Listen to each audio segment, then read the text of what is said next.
لیکن یہ کہ اس وقت جو عالم عرب پر صورتحال پیدا ہو گئی اس میں ہمیں کیا کرنا چاہیے، پاکستان کے جو حالات ہیں ان میں کیا مشورے ہیں، اب میں ان چیزوں کے بارے میں آپ سے چند باتیں عرض کروں گا۔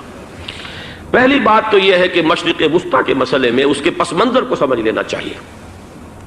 ہمارے بہت سے احباب جو ہیں وہ فوری طور پر وقتی صورتوں کو، جیسے کہ حالات و واقعات ہوتے ہیں، صرف انہی کے اعتبار سے رائے قائم کرتے ہیں، چیزوں کا پس منظر جو ہے نگاہوں کے سامنے رہنا چاہیے۔ اس صدی کا ایک مختصر سا نقشہ ذہن میں رکھیے۔ یہ 20ویں صدی کے آغاز کے وقت، جسے ہم پورا کہتے ہیں مڈل ایسٹ، بلکہ صرف مڈل ایسٹ نہیں، پورا شمالی افریقہ سلطنت عثمانیہ کا حصہ تھا، خلافت عثمانیہ۔ لیبیا، الجزائر، مصر، پورا حجاز، یمن، پورا عراق، شام، اور یہ شام ہی کے حصے ہیں در حقیقت، اردن اور لبنان، یہ سب یہ شام عرب، عراق عرب، یہ پورا علاقہ خلافت عثمانیہ یہ اس کا حصہ تھا۔ پہلی جنگ عظیم میں انگریزوں نے عربوں کو بغاوت پر آمادہ کیا، غداری پر آمادہ کیا، انہوں نے خلافت عثمانیہ کے خلاف بغاوت کی، بیج بوئے ان کے دلوں کے اندر نفرت کے، ابھارا انہیں، تم ترکوں کے غلام کیوں ہو، تمہیں خود حاکم ہونا چاہیے، تم کھڑے ہو جاؤ، ہم مدد کریں گے، تم بغاوت کرو، تم ان ترکوں کے خلاف ہماری مدد کرو، ہم تمہیں آزاد کر دیں گے، تم اپنے پاؤں پر خود کھڑے ہو جانا۔ یہ بہت ہی ہمارے لیے دردناک المیہ ہے اس پہلی جنگ عظیم کا۔ کرنل لارنس جیسا شخص، برطانوی استعمار، اور اس کے نتیجے میں عربوں نے بغاوت کی۔ اور اس قدر دردناک بات آپ کو بتا رہا ہوں، میں پہلی مرتبہ جب سن 62 میں حج کے لیے گیا مدینہ منورہ میں، ابھی وہ ریل کے انجن کھڑے ہوئے تھے۔ یہ ترکی کے زمانے میں، سلطنت عثمانیہ کے زمانے میں بغداد سے مدینے تک ریلوے لائن تھی۔ یہ پورا ایک عالم سلطنت عثمانیہ، صرف سلطنت نہیں، خلافت عثمانیہ، پوری ٹرینیں جو ہے ترکوں کی اڑائی گئی، ہزاروں ترکوں کو شہید کیا گیا، یہاں تک کہ صحن حرم میں شہید کیے گئے سینکڑوں ترک۔ یہ جرم تھوڑے نہیں ہے، معمولی نہیں۔ آج جس کی سزا مل رہی ہے، معلوم ہونا چاہیے کہ وہ جرائم کون کون سے تھے۔ اب بھی جو لوگ گئے ہیں انہوں نے دیکھا ہوگا، ترکی کا قلعہ موجود ہے اوپر پہاڑی کے اوپر، حرم کا جو سب سے بڑا دروازہ ہے باب ملک عبدالعزیز، اس کے سامنے ایک لائبریری ہوتی تھی، اب تو غالباً وہ بھی گرا دی گئی ہے، اس کے پیچھے پہاڑی پر ترکوں کا قلعہ ہے پرانا، اس پر توپیں موجود تھیں۔ جب بغاوت ہوئی ہے، جو حرم میں آئے ہوئے تھے ترک فوجی، ظاہر بات ہے نہتے، وہ تو نماز پڑھنے آئے ہوئے تھے، ان کو وہاں ذبح کیا گیا ہے، اور ترکوں نے اپنی توپیں استعمال نہیں کی کہ کہیں بیت اللہ کو کوئی اذن نہ پہنچ جائے۔ بہرحال یہ غداری ہوئی ہے پہلی جنگ عظیم کے دوران، اور نہ صرف ترکوں پہ، عربوں نے کی ہے۔ جیسا کہ میں نے کہا تھا، دو ہیں سب سے بڑے مجرم روئے ارضی کے اوپر امت مسلمہ کے طبقات۔ ہمارا پنجابی سپاہی بھی جا کر انگریزوں کی مدد کر کے ایلن بی کو قبضہ جو لے کر دیا بغداد کا، اس میں ہمارے مسلمان پنجابی سپاہی بھی شامل تھے۔ یہ خون چکاں باب ہے ہماری تاریخ کا اس صدی کا۔ لیکن اس کے بعد سلطنت عثمانیہ کے ٹکڑے ہو گئے، چیتھڑے ہو گئے۔ ایک انگریز نے لکھا ہے یہ جملہ، زہر میں بجھا ہوا جملہ، کہ تاریخ میں یہ بات ثبت ہو جائے گی کہ ایک انگریز نے اس سلطنت کے ٹکڑے کر دیے کہ جو عمر فاروق نے قائم کی تھی رضی اللہ تعالی عنہ۔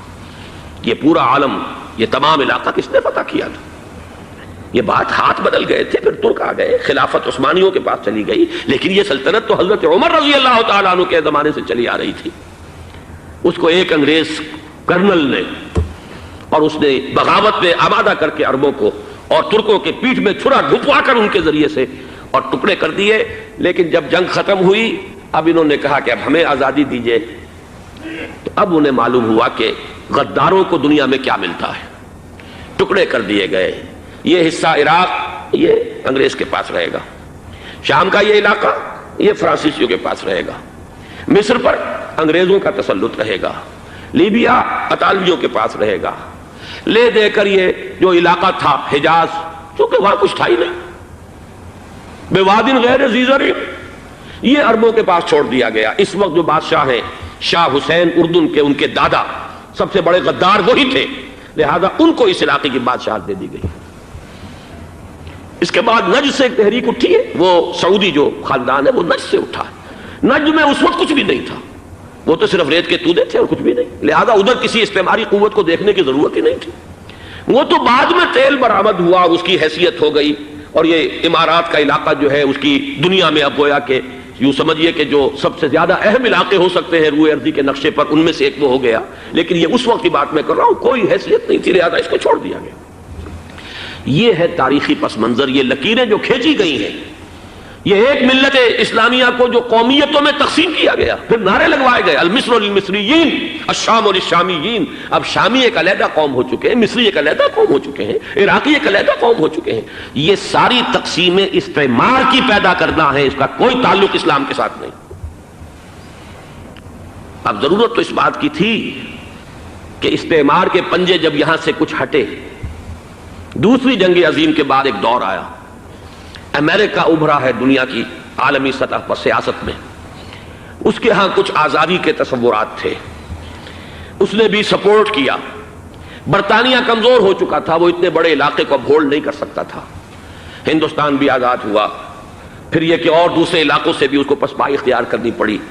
استعمار کے پنجے جس طرح بھی ہوئے، ان کے سینوں سے، عربوں کے سینوں سے جو ہے گویا کہ وہ ہٹے، لیکن امریکہ نے ایک اپنی بہت بڑی حکمت عملی جو اختیار کی، عالم عرب کے سینے میں اسرائیل کا خنجر پیوست کر دیا، تاکہ یہ کبھی آزاد نہ ہو جائیں، ہمارے انگوٹھے تلے رہے، ہماری پالیسی گورن کرے۔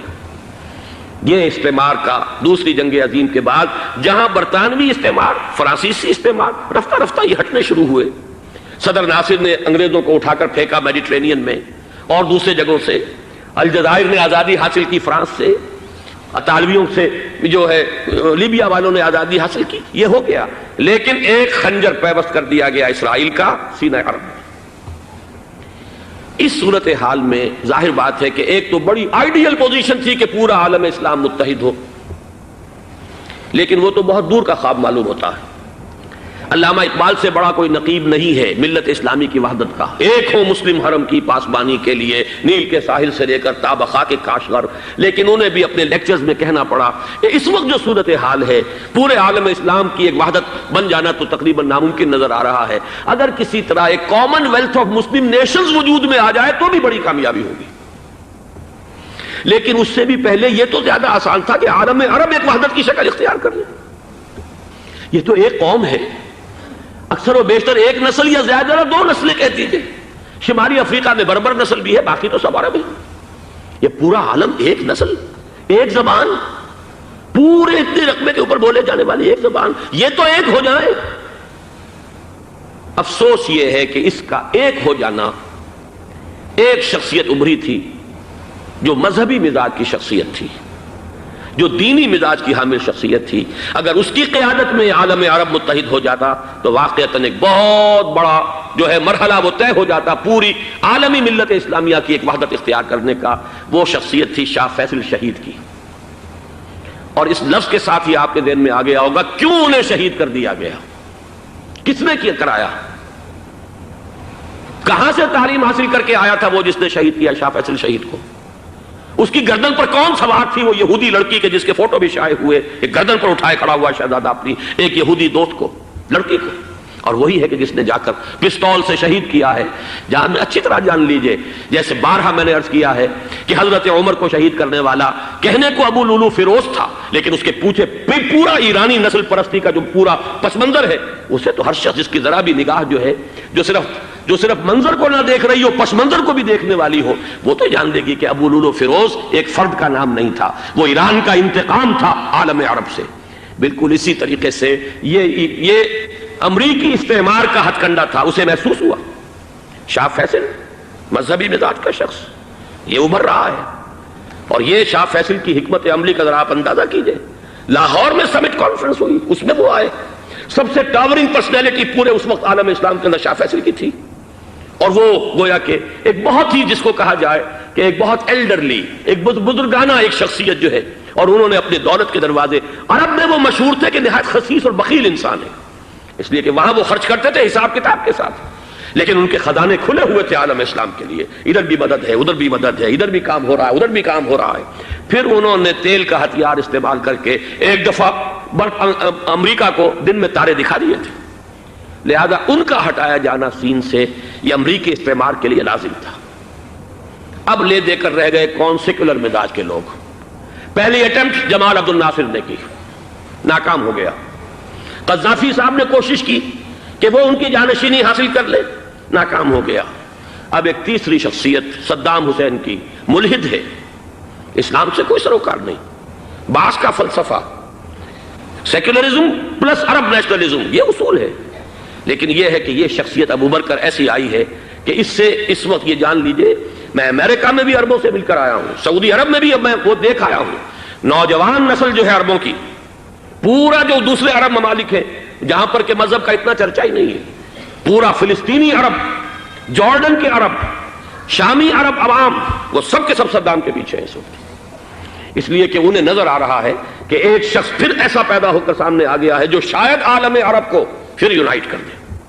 اور یہ ہے اصل وہ شے کہ جو امریکہ کے لیے کسی صورت میں قابل قبول نہیں۔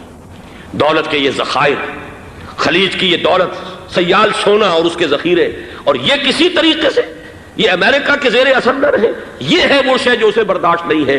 وہ کوئی اربوں کی محبت میں نہیں آیا 2.5 لاکھ فوج لے کر، وہ کوئی شاہی عرب جو خاندان ہے سعودی، اس سے اس کی کوئی دلچسپی نہیں ہے، کوئی پتہ نہیں کہ وہ خود ان کو ہٹا دے اور وہاں پر کوئی جمہوری ڈھانچہ جو ہے وہاں پہ کھڑا کروا دے خود امریکہ۔ اس لیے کہ سعودی عرب میں دیکھ آیا ہوں، حالات اگرچہ ظاہر بات ہے کہ زیادہ گہرائی میں تو وہاں جانے کا موقع ہی نہیں ہوتا، بہت ہی مستبد حکومت ہے، لیکن صاف نظر آ رہا ہے کہ اس وقت دونوں طبقے نوجوانوں کے جو ہے وہ شاہی خاندان کے شدید خلاف ہو چکے ہیں۔ جو وہاں پر جدید مثقف طبقہ ہے، جدید تعلیم یافتہ، جو باہر پڑھ کر آیا ہے امریکہ میں اور کہیں اور وہ کثیر تعداد میں، اب وہ صاف سوال کر رہے ہیں کہ یہ billions and billions of dollars کے جو ہمارا خرچہ آتا تھا، ہمارے ہتھیاروں کے آرڈر جاتے تھے، وہ کہاں گئے؟ کل 65,000 فوج، اور عرب کے پاس، سعودی عرب کے پاس اتنے ٹینک بھی نہیں ہیں جتنے کہ یمن جیسے غریب ملک کے پاس ہے، تو ہمارا روپیہ یہ گیا کہاں؟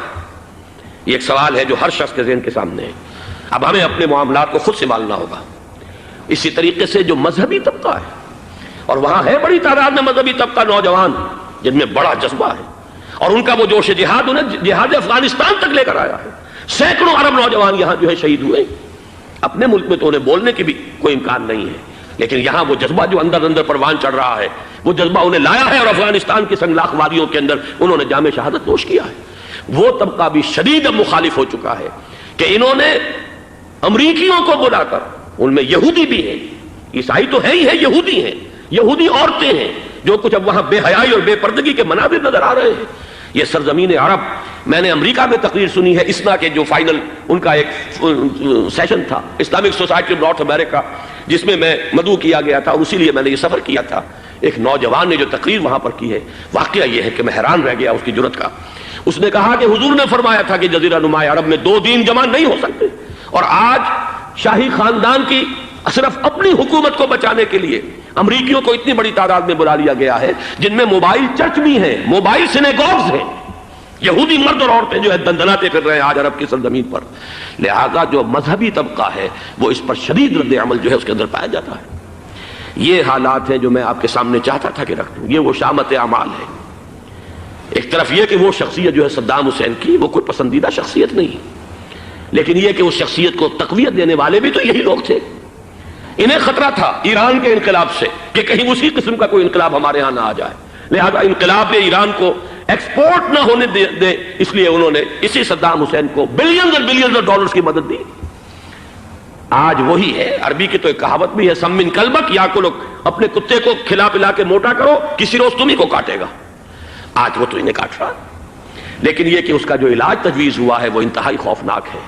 2.5 لاکھ امریکی، وہ استعمار کے پنجے جو بمشکل عالم عرب کے سینے سے جو گڑے ہوئے تھے اس استعمار نے، مشکل ہٹے تھے کہ ایک دم اب وہاں پر خبریں آ رہی ہیں، فرانسیسی بھی آ رہے ہیں، برطانوی بھی آ رہے ہیں، کہاں کہاں سے فوجیں آ رہی ہیں، اور وہاں پر 2.5 لاکھ تو صرف امریکن آرمی کا، اس میں تقریباً 1.5 لاکھ تو پہنچ چکی، اور جو بھی ہوگا وہاں پر جیسا کہ میں نے عرض کیا ہے اس قدر خوفناک سین ہے۔ میں نے بہت سے حضرات واقف ہوں گے، کئی مرتبہ میں نے حوالہ دیا ہے مولانا سید حامد میاں رحمہ اللہ کا۔ انہوں نے ایک دفعہ مجھے بتایا تھا کہ احادیث میں جو قرب قیامت کے حالات و واقعات کی پیشن گوئیاں ہیں، ان میں یہ ہے کہ وہ جو آخری جنگ ہونی ہے جو کہ دجال کے خلاف ہوگی مسلمانوں کی، اور جس میں کہ حضرت مسیح علیہ السلام کا نزول ہوگا جس کے سلسلے میں، اس سے پہلے ایک جنگ ہوگی بہت خوفناک، بہت خوفناک۔ اور عجیب الفاظ ان کے یہ تھے کہ اس میں ایک طرف مسلمان اور عیسائی اور یہودی تینوں ہوں گے۔ یہ بات سمجھ میں نہیں آتی تھی کہ مسلمان اور یہودی ایک جگہ کیسے جمع ہو سکتے ہیں۔ آج وہ نقشہ نظر آ گیا ہے۔ آج اسرائیل، امریکہ، سعودی عرب اب یہ ایک ہیں، بلکہ چلتے آئیے مصر، اسرائیل، سعودی عرب اور جو بھی ان کے حواری ہیں وہ سب ایک صف میں کھڑے ہیں، اور ان کے اوپر سیادت کس کی ہے؟ امریکہ کی۔ وہ نقشہ آ گیا ہے۔ اور اس جنگ کے سلسلے میں مولانا حامد میاں رحمہ اللہ نے مجھے بتایا تھا کہ حدیث میں الفاظ آئے ہیں، اتنے لوگ ہلاک ہوں گے، اتنے لوگ ہلاک ہوں گے، اتنے لوگ ہلاک ہوں گے کہ ایک پرندہ سینکڑوں میل تک اڑتا ہوا چلا جائے گا اور اسے سوائے لاشوں کے اور کچھ نظر نہیں آئے۔ یہ نقشہ خاکم بدہن تلا ہوا ہے، کھڑا ہوا ہے۔ جو بھی ہوگا کیمیاوی جنگ، کیمیاوی وارفیئر، کیمیکل وارفیئر، اور پھر ایٹمک وارفیئر، جس کی کھلی دھمکیاں دی جا چکی ہیں۔ کبھی کوریا کے بارے میں اندیشہ تھا کہ یہ درندے خدا کی دھرتی کو، کوریا کی غریب بستی کو ناگاساکی بنا کے چھوڑیں گے، ہیروشیما بنا کے چھوڑیں گے۔ آج وہ صورتحال جو ہے عالم عرب پر، heart of the Arab land, اس پر یہ صورتحال بالکل تلی کھڑی ہے۔ اس میں ہمیں کیا کرنا چاہیے؟ میں نے یہ چاہا کہ پورا پس منظر آپ کے سامنے ہو، صرف وقتی سا کوئی ایک نعرہ، وقتی سی کوئی ایک خبر، اس کے حوالے سے ایک جذبات کا معاملہ، پورا ایک پس منظر سامنے رکھیے۔ اب وہ آپ کو شاید میری باتیں جو ہیں وہ سمجھ میں آ جائیں۔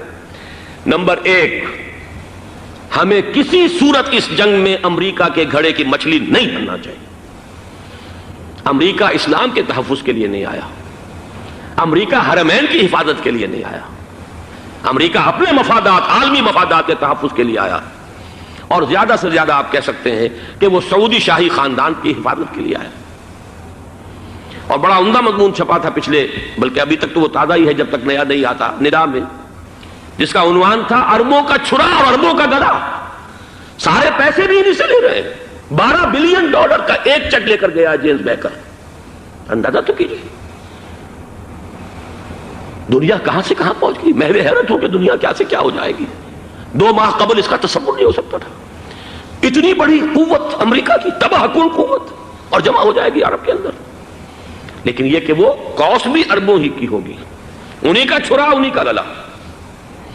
ہمیں کرنا یہ چاہیے، اللہ تعالی ہماری حکومت کو، ہمارے سیاستدانوں کو، ہمارے ذمہ دار لوگوں کو ہدایت دے، وہ امریکہ کے گھڑے کی مچھلی نہ بنے۔ اس کے تحفظ کے لیے یا شاہی خاندان کی حفاظت کے لیے بہت کچھ انہوں نے عیش کر لیے، کافی عیش کر لیے۔ باقی یہ کہ اب جو کچھ ہونا ہے وہ ہونا ہے۔ حرمین شریفین کو تو خود عرب کے لوگ کہتے ہیں کہ کوئی خطرہ نہیں ہے۔ سارا جھگڑا تو وہ تیل کی دولت کا ہے۔ وہ تیل کی دولت جو ہے وہ شمال مشرقی کونے کے اندر ہے۔ بلکہ یہ کہ جو رد عمل پیدا ہوا عالم اسلام میں اور سعودی عرب میں، خود اس کے مذہبی نوجوانوں میں امریکی فوجوں کی آمد کے خلاف اس کا جواب دیا گیا رابطہ عالم اسلامی کی طرف سے کہ یہ جو بھی جنگ کا محاذ ہے، جو فوجیں ہیں، یہ حرمین سے تو 1500 کلومیٹر دور ہیں، تو حرمین کو تو کوئی خطرہ نہیں ہے۔ خطرہ ہے امریکہ کے عالمی مفادات کو۔ آج آپ کو معلوم ہے دنیا 2 طبقوں میں بٹی ہوئی ہے، دی رچ اینڈ دی پور۔ یہ جو اقوام ہیں، جو 6-7 قومیں شمار ہوتی ہیں دنیا کی دولت مند قومیں، ان کے لیے خطرہ ہے کہ یہ اگر ہم ان کا جو سب سے بڑا ذریعہ ہے اس کا صنعت کا، یہ تیل، اگر اس کو کچھ ہو گیا تو ان کی سب کی اکانومی جو ہے وہ ایک دم دھڑام سے زمین پر آ جائے گی، وہ بھی برابر ہو کر رہ جائیں گے دنیا کے دوسرے ملکوں کے۔ یہ اس کی حفاظت کے لیے آئے ہیں۔ ہمارے نوجوان کو آج میں سوچتا ہوں کاش کہ ہمیں معلوم ہو، ہمیں وہ تاریخ دہرانی نہیں چاہیے کہ ہم نے پہلی جنگ عظیم میں انگریزوں کے استعمار کے پنجے گڑوانے کے لیے اپنی جانیں دیں۔ پنجاب کا نوجوان، پنجاب کا مسلمان سپاہی بھی جا کر ایلن بی کو قبضہ دلوانے کے اندر اور بغداد پر قبضہ کرانے میں اس کے تعاون کیا، اس کی مدد کی۔ کیا آج بھی وہی تاریخ اپنے آپ کو دہرائے گی؟ آج ہمارا فوجی جائے گا وہاں پر امریکہ کے تحفظ کے لیے، اس کے مفادات کے تحفظ کے لیے۔ پہلی بات یہ کہ یہ ہرگز نہیں ہونا چاہیے۔ ہونا کیا چاہیے؟ پہلی کوشش یہ ہو کہ یہ بین الاسلامی معاملہ بنے، مسلمان امت آئے، امریکی فوجیں جائیں، فرانسیسی جائیں، برطانوی جائیں۔ ہاں اس صورت میں کہتا ہوں پاکستان کا ایک ایک بچہ وہاں جائے اور اپنی جان قربان کر دے، اس لیے کہ یہ قرآن کا حکم ہے۔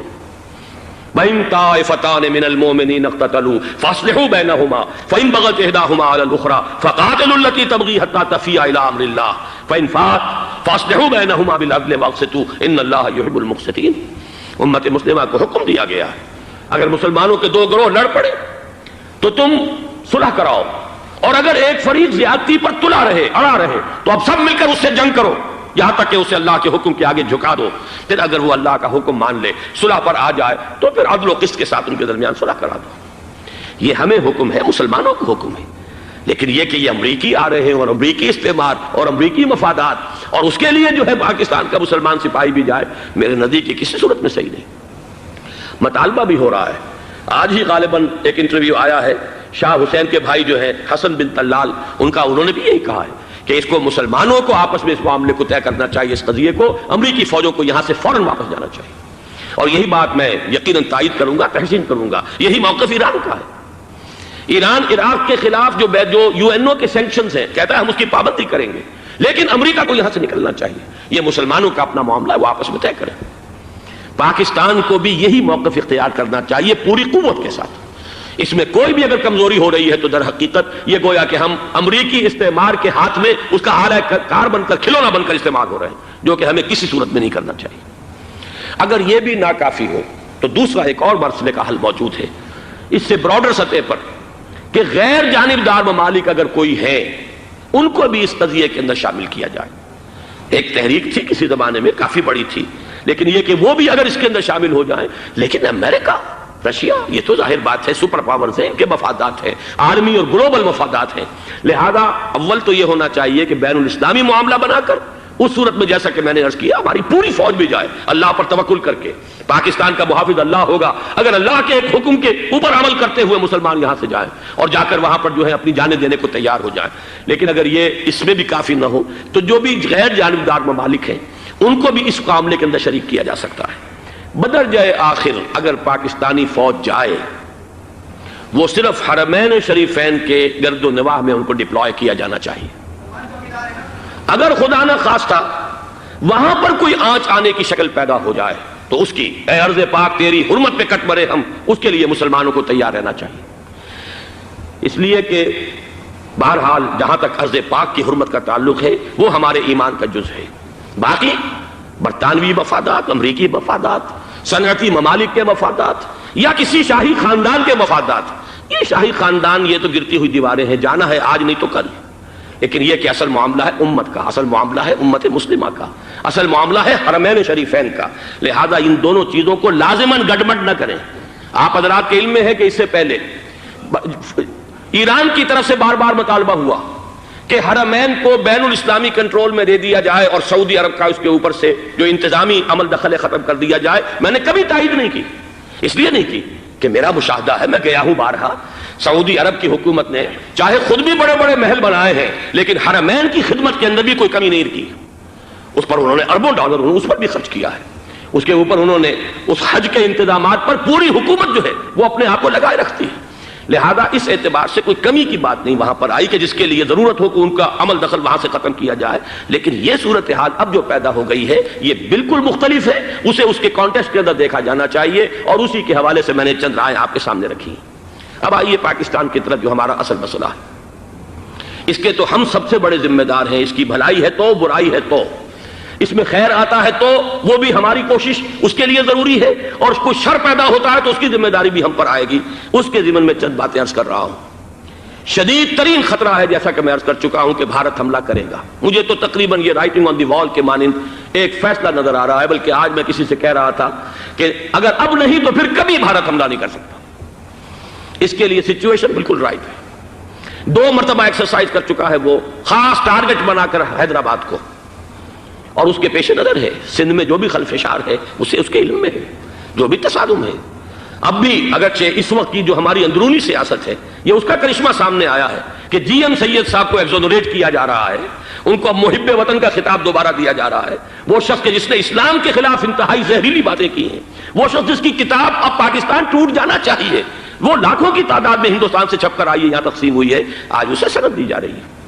یہ ہے ہماری اندرونی سیاست کے کرشمے، میں اس پر تفصیل سے نہیں جانا چاہتا، لیکن اس شخص کی دیکھیے، وہ جو علامہ اقبال کا شعر ہے کہ بت کرے میں برہمن کی پختہ زناری بھی دیکھ، دیکھ کعبے میں شکست رشتہ تسبیح شیخ اور بت قدے میں برہمن کی پختہ زناری بھی دیکھ کہ نظر یہ آ رہا ہے کہ اس نے رہا ہوتے پہلا بیان یہ دیا ہے کہ ہماری پہلی ترجیح یہ ہے کہ پاکستان ٹوٹ جائے اور ہندوستان کے ساتھ ہم ایک انڈیپینڈنٹ اسٹیٹ کی حیثیت سے کنفیڈریشن قائم کریں، سندھو دیش confederation with India independent of Pakistan. پھر دوسری ترجیح بھی ہے، تیسری آخری ترجیح یہ ہے کہ پاکستان کو 5 ریاستوں میں تقسیم کر دیا جائے اور ایک لوز کانفیڈریشن ہو، بس اس کے سوا کچھ نہیں۔ 5ویں بھی وہ اردو والوں کے لیے نہیں، مہاجرین کے لیے نہیں، ان کے لیے تو ان کے پاس کچھ نہیں ہے۔ 5ویں بھی پنجاب میں سے کاٹ کر سرائیکی صوبہ بنایا جائے اور سندھ میں تو بہرحال اردو بولنے والوں کو سندھی پن کر رہنا ہوگا۔ یہ اس شخص کا رہائی کے بعد بھی بیان ہے جسے آپ سند دے رہے ہیں کہ وہ محب وطن ہے اور وہ غدار نہیں ہے، وہ پاکستان کا مخالف نہیں ہے۔ بہرحال یہ حالات جو ہیں انتہائی خوفناک ہیں ہمارے۔ آج کشمیر میں جو صورتحال ہے ہندوستان کے لیے انتہائی تشویشناک ہے۔ جو بدنامی اس کو مل سکتی تھی مل چکی ہے، اور یہ آپ نے دیکھ لیا وہ امریکہ بہادر جو 1.5-2 لاکھ آدمی لے کر پہنچ گیا سعودی عرب میں، اس نے انگلی تک نہیں اٹھائی ہے کہ کشمیر میں بھارت کیا کر رہا ہے۔ یہ ہے ان کی ڈبل سٹینڈرڈز، یہ ہے ان کی بے ایمانیاں کہ بھارت جو کچھ کر رہا ہے وہاں۔ آج اگر ظلم ہو رہا ہے کویت میں عراقیوں کے ذریعے، پورے ورلڈ ٹیلی ویژن پر، CNN پر، فلاں پر اور اخبارات میں، آج بھی ایک لمبا مضمون میں نے اخبار میں پڑھا ہے، لیکن یہ ہے کہ کشمیر میں کیا ہو رہا ہے کہیں تذکرہ نہیں ہو رہا۔ یہ ہے دنیا کے اندر دیانت اور امانت اور شرافت کا حال، اور بین الاقوامی سیاست جو ہے اس کے ڈبل سٹینڈرڈز۔ لہذا جو بدنامی بھارت کو آ سکتی تھی وہ آ چکی ہے۔ ہندوستان سے ایک نوجوان مسلمان صحافی دہلی سے آئے تھے، نئی دنیا ایک پرچہ نکلتا ہے اس کے طرف سے وہ دورہ کر کے گئے ہیں، مجھ سے بھی لاہور میں ملے تھے، تقریباً 1 مہینہ 1.5 مہینہ ہوا۔ ان کے الفاظ سن کر میں کانپ گیا تھا۔ انہوں نے کہا تھا کہ بھارت کی حکومت اس کے اوپر تلی ہوئی ہے کہ چاہے ایک اور آخری کشمیری کو بھی ہلاک کرنا پڑے، وہ کشمیر کے اندر کبھی بھی کوئی معاملہ جو ہے کشمیر کی آزادی یا کشمیر کو پاکستان کے لیے جانے کے لیے تیار نہیں ہے۔ کیا بگڑے گا اس کا؟ آپ سمجھیے کہ اگر 80-90 کروڑ قوم کی ایک قوم ہے، 1 کروڑ آدمی ختم کر دیں، ان کا دل تو جو ہے اس پہ دکھے گا نہیں۔ حال ہمارا یہ ہے کہ ہم تو کوئی چیلنج بھی نہیں کر سکے، ہم تو اپنی صفائی دیتے رہے کہ نہیں ہمارا کوئی ہاتھ نہیں ہے، ہم نے کچھ نہیں کیا ہے، ہمارا کوئی اس کے اندر عمل دخل نہیں ہے، بس یہی ہماری ڈپلومیسی کا شاہکار رہا ہے۔ یہ حال ہے پاکستان کا۔ لہذا بھارت کا وہ معاملہ جو ہے، میں نے جیسا کہ آپ کے سامنے مختلف فیکٹرز گنوا دیے تھے، اندرونی اس کی سیاست، اندرونی خلفشاں، وہ تو اب آ کر رہے گا۔ اللہ یہ کہ اللہ تعالیٰ کے قبضہ قدرت میں ہر شے ہے، وہ ٹال دے تو ٹال دے۔ مجھے اقبال کا وہ شعر یاد آ رہا ہے، تقدیر تو مبرم نظر آتی ہے لیکن پیران کلیسا کی دعا ہے کہ یہ ٹل جائے۔ ہم دعا کریں کہ یہ ٹل جائے وقت، لیکن یہ ہے کہ تقدیر مبرم نظر آ رہی۔ اس حالت میں ہمیں کیا کرنا چاہیے؟ نمبر 1 یہ کہ سب سے اہم شے ہے قومی یکجہتی، اور قومی یکجہتی کے اعتبار سے انتہائی خوفناک مرحلہ آ رہا ہے انتخابات کا۔ انتخابات میں تو کچھ نہ کچھ فساد، کچھ نہ کچھ دنگا، کچھ نہ کچھ ہنگامہ، ایک دوسرے کے خلاف کیچڑ، ایک دوسرے کے خلاف الزامات، بوچھاڑ، یہ تو بڑھتے ہیں۔ بھارت میں بھی قتل و غارت گری ہو جاتی ہے کچھ نہ کچھ۔ لہذا یہاں پر بھی پیر پگاڑا صاحب جو ہمیشہ سے کہتے چلے آ رہے ہیں فیملی پلاننگ، آج پھر ان کا جملہ آ گیا ہے کہ شاید اس انتخابات میں فیملی پلاننگ کے ذریعے سے کوئی بہت بڑا کام ہو جائے۔ پہلی بات تو یہ ہے کہ میں نے اب تک یہ کہا ہے کہ انتخاب کسی صورت میں پوسٹ پون نہیں ہونے چاہیے۔ اب بھی میں یہ کہتا ہوں کہ اگر تو انتخابات کا بدل صرف ایک ہے اور وہ مارشل لا ہے، تو پھر مارشل لا سے تو بہتر ہے کہ وہ انتخابات ہوں چاہے اس میں کوئی خلفشار بھی ہو، اس لیے کہ مارشل لا کا مطلب جو ہے وہ تو سندھ کے اندر ایک ناگزیر دھماکہ ہو جائے گا، تباہ کن، خوفناک، اور پھر بھارت کو کچھ کرنے کی ضرورت نہیں ہوگی، کیا کرایا اسے سارا معاملہ سندھ کے اندر سے مل جائے گا۔ ماشاء اللہ ہرگز نہیں ہونا چاہیے۔ وہ بات جو سن 80 میں نے 18 اگست 1980 کو کہی تھی ضیاء الحق مرحوم سے، آج پھر اسی بات کی میں تکرار کر رہا ہوں، اعادہ کر رہا ہوں۔ ماشاء اللہ پاکستان کے لیے سوسائڈل ہے، لیکن ایک آلٹرنیٹ سامنے آیا ہے۔ ایک تو پشاور ہائی کورٹ کا ورڈکٹ آ گیا، اور یہ کہ کچھ اور لوگوں کی طرف سے بھی باتیں آئی ہیں۔ 1-2 دن ہوئے ہیں، جنگ میں 2 اہم سرخیاں تھیں، اور وہ بڑے اونچے حلقہ جو ہمارا فوج کا اونچا حلقہ ہے اس کی طرف سے اگرچہ نام کسی کا نہیں تھا۔ ایک تو یہ کہ ماشاء اللہ یہاں کسی صورت نہیں لگے گا، دوسرے یہ کہ کوئی قومی حکومت کی تشکیل جو ہے اگر کسی طرح ہو سکتی ہو تو وہ اس وقت کا حل ہے، اور وہ اسی شکل میں ممکن ہے۔ اگر تو الیکشن آپ پوسٹ پون کرتے ہیں اور اسمبلیاں پرانی بحال نہیں کرتے تو پھر تو اس کا مطلب یہ کہ ہمارا کانسٹیٹیوشن ایبروگیٹ ہو گیا، اور اس کا آلٹرنیٹ سوائے ایک مارشل لا کے اور کوئی نہیں ہے۔ لیکن اگر صدر اسحاق صاحب ہمت کر لیں ملک کے حالات کو دیکھ کر جو اس وقت صورتحال ہے، جو خطرات ہیں بارڈر پر، ان کو دیکھتے ہوئے یا تو یہ کہ عدالتوں کے ذریعے سے اسمبلیاں بحال ہو جائیں، اس میں حکومت زیادہ رکاوٹ نہ ڈالے، یا یہ کہ خود صدر اسحاق صاحب واپس لے سکتے ہو قدم تو واپس لے لیں، لیکن یہ کہ تمام پارٹیز سے یہ پہلے عہد لے لیا جائے کہ وہ ایک قومی حکومت کی تشکیل کریں گے۔ یہ وہ بات ہے، آپ کو یاد ہوگا مرزا اسلم بیگ صاحب، انہوں نے بالکل شروع میں سن 88 کے الیکشن کے بعد کہا تھا کہ نیشنل گورنمنٹ فارم کی جانی چاہیے۔ اس وقت تو کسی نے دھیان نہیں دیا، پیپلز پارٹی بڑے نشے میں تھی، اس کو خاص طور پر سندھ میں جس طرح کا واک اوور ملا تھا، اس کا ایک نشہ تھا اس کے دماغ پر، اس لیے وہ سوچنے پر تیار نہیں ہوئی۔ لیکن یہ کہ وہ جو ایک فارسی میں کہا جاتا ہے کہ ہر چے دانا کنت کنت نادا لیک بعد از خرابی بسیار، اب اس خرابی بسیار کے بعد بھی اگر عقل آ جائے اور ایک نیشنل گورنمنٹ بنائی جا سکے اور اس کے حوالے سے الیکشن کو پوسٹ پون کیا جا سکے، تو میرے نزدیک یہ رائے پوری قوت کے ساتھ دی جانی چاہیے، پیش کی جانی چاہیے، اس لیے کہ الیکشن اس وقت جس خلفشار کا سبب بن جائے گا، ذریعہ بن جائے گا، اس کو تو گویا کہ اور بھارت کے جو گھناونے عزائم ہیں ان کو اور تقویت دینے کا سبب اور ذریعہ بن جائے گا۔ دوسری بات یہ، اس قوم کے اندر جذبہ جہاد، وہ ڈیفینسو جہاد، دفاعی جہاد، جس کے بارے میں کوئی دو رائے نہیں ہو سکتی کہ اس کے لیے جو جان بھی دی جائے گی وہ شہادت کی موت ہوگی، اس لیے کہ حضور کی حدیث ہے من قتل دون مالہ فہو شہید، جو شخص اپنے مال کی حفاظت کرتے ہوئے مارا گیا مسلمان وہ شہید ہے۔ تو ظاہر بات ہے کہ اپنی آزادی کا تحفظ جو ہے وہ مال کے تحفظ سے زیادہ اہمیت رکھنے والی شے ہے۔ ایک جذبہ جہاد پیدا کیا جائے اور ایک پیپلز آرمی یہاں پر کھڑی کی جائے، عوامی فوج صرف نہیں کر سکے گی تحفظ جب تک کہ پوری قوم جو ہے وہ فوج کی شکل اختیار نہ کر لے، لیکن ظاہر بات ہے کہ اس کا بھی امکان اسی صورت میں ہوگا جبکہ کوئی ایسی حکومت وجود میں آ گئی ہو کہ جس میں وہ اپوزیشن اور گورنمنٹ کا جھگڑا جو ہے وہ اوپر نہ چل رہا ہو، وہ آپس کی محض آرائی نہ ہو، تبھی کوئی پیپلز آرمی جو ہے اس کا تصور جو ہے سامنے آ سکتا ہے۔ اللہ تعالیٰ توفیق دے کہ ہم اس کو بھی کر سکیں۔ آخری بات، آج میں سوچ رہا تھا کہ حضور کو اللہ تعالیٰ نے 2 تلواریں دے کر بھیجا تھا۔ ایک تلوار قرآن، جاہدہم بہی جہادا کبیرا، اے محمد یہ ہے آپ کی تلوار، اس کے ذریعے جہاد کیجئے، قلع قمع کیجئے جاہلیت قدیمہ کا بھی، قلع قمع کیجئے جاہلیت جدیدہ کا بھی، اور یہ بے یقینی کو رفع کیجئے، ایمان پیدا کیجئے۔ یہ ہے کہ جو آج ہمارے پاس وہ جہاد بالقرآن کے حوالے سے ہے۔ اور دوسرا ہتھیار تھا دین حق، هو الذی ارسل رسولہ بالہدی ودین الحق لیظہرہ علی الدین کلہ، وہ نظام عدل اجتماعی، وہ جو واقعہ یہ ہے کہ اگر اس کا نمونہ دنیا کو دکھا دیا جائے تو پوری دنیا اسے قبول کرے گی، اس لیے کہ دنیا تو پیاسی ہے، دنیا مختلف نظاموں کو ٹرائی کر کے تھک چکی ہے۔ اس نے جمہوریت کا تجربہ بھی کر لیا ہے جس نے سرمایہ داروں کی آمریت کی شکل اختیار کر لی، دنیا نے کمیونزم کا تجربہ بھی کر لیا ہے، وہاں سے بھی پسپائی اختیار کر رہی ہے نوع انسانی، لیکن یہ کہ وہ نظام عدل اجتماعی تو ہمارے پاس تھا۔ پچھلے سال آپ کو یاد ہوگا یہاں پر دسمبر کے مہینے میں اس کے اوپر سیمینار ہوئے تھے، سیاسی نظام، معاشی نظام، معاشرتی نظام، اخلاقی نظام، وہ پورا نظام زندگی جو ہے وہ ہمارے پاس ہے جس کے لیے یہ ملک لیا گیا تھا، اسلامی انقلاب برپا کر کے، اور یہاں پر اس دین کو قائم کیا جائے۔ میں چند باتیں بھارت کے حوالے سے کہنا چاہتا ہوں۔ بھارت کے سلسلے میں ہم سے بہت بڑی بڑی کوتاہیاں ہوئی ہیں ہندو قوم کے حوالے سے۔ پہلی کوتاہی یہ ہوئی کہ ہم نے 800 یا 1000 برس تک حکومت کی، اگرچہ صوفیاء نے کچھ تبلیغ کی یہاں پر، لیکن علمی سطح پر، انٹلیکچوئل لیول پر کوئی تبلیغ کا کام نہیں کیا۔ ہندوؤں کی جو اعلیٰ ذات کے لوگ ہیں، اور ہندو ذہن ہے فلسفیانہ ذہن، اس فلسفیانہ ذہن کو ہم نے کبھی سمجھنے کی کوشش نہیں کی، اس تک ہم نے دین کی دعوت کو نہیں پہنچایا۔ ہم نے جہاد بھی سیف کر کے انہیں زیر تو کر لیا، ان پر حکومت تو کی، لیکن یہ ہے کہ جہاد بالقرآن کے ذریعے سے ان کے نظریات، ان کے افکار، ان کے عقائد، ان کے نظریات باطلہ کا علاج نہیں کیا۔ یہ ایک بہت بڑا جرم تھا کہ ہم نے یہاں پر 1000 برس تک حکومت کی، لیکن یہ فرض منصبی ادا نہیں کیا۔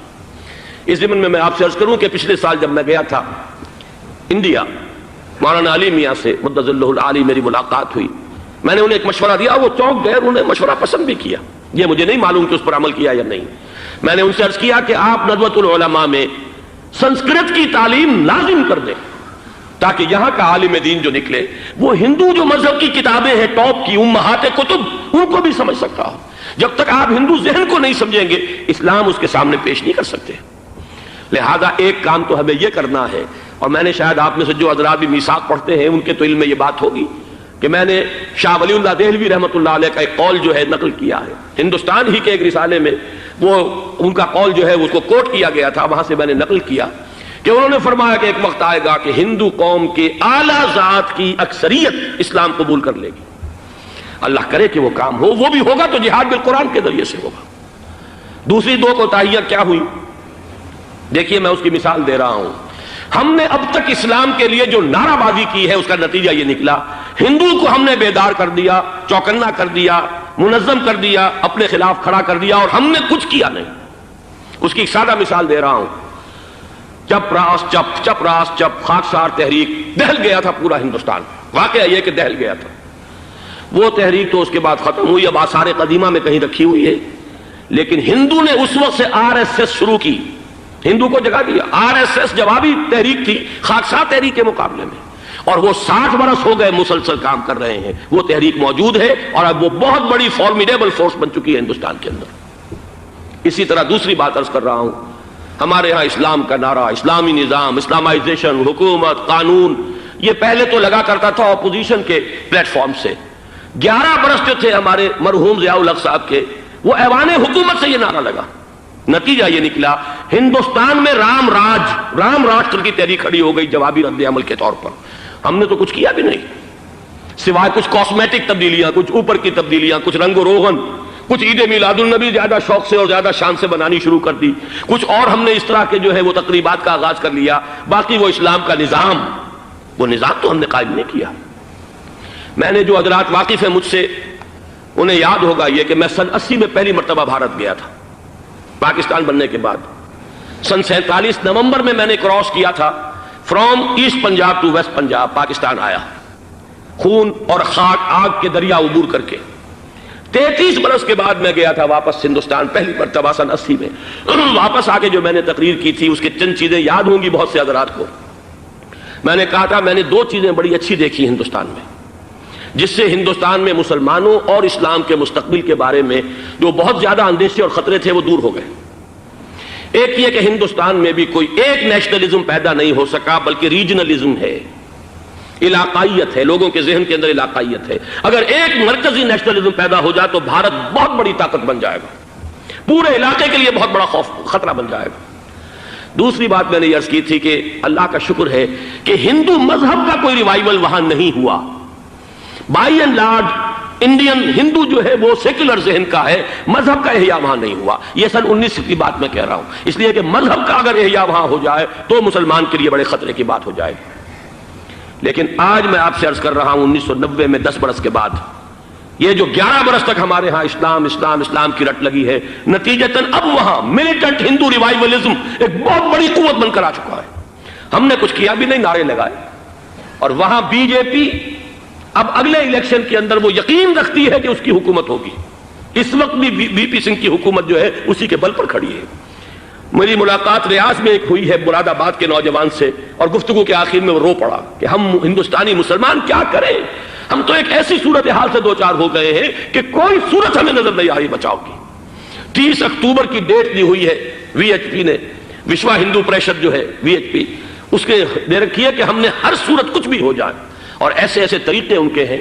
وہ پہلے اینٹیں انہوں نے روانہ کرنی شروع کی تھی، اس کے بعد اب یہ ہے کہ ایک ایک گاؤں سے ایک ایک آدمی آئے گا، 30 لاکھ گاؤں سے ایک ایک آدمی چل کر آئے گا. اور وہ جب پہنچیں گے تو کوئی ان کے اوپر چونکہ ایک ایک آدمی چل کر آ رہا ہوگا، کوئی دفعہ 144 حکومت کی نہیں لگ سکے گی. اور ہم جب اتنے لوگ جمع ہو جائیں گے لا محالہ ہم نے وہ مندر جو ہے تعمیر کرنا ہے اور وہ مسجد گرا دینی ہے.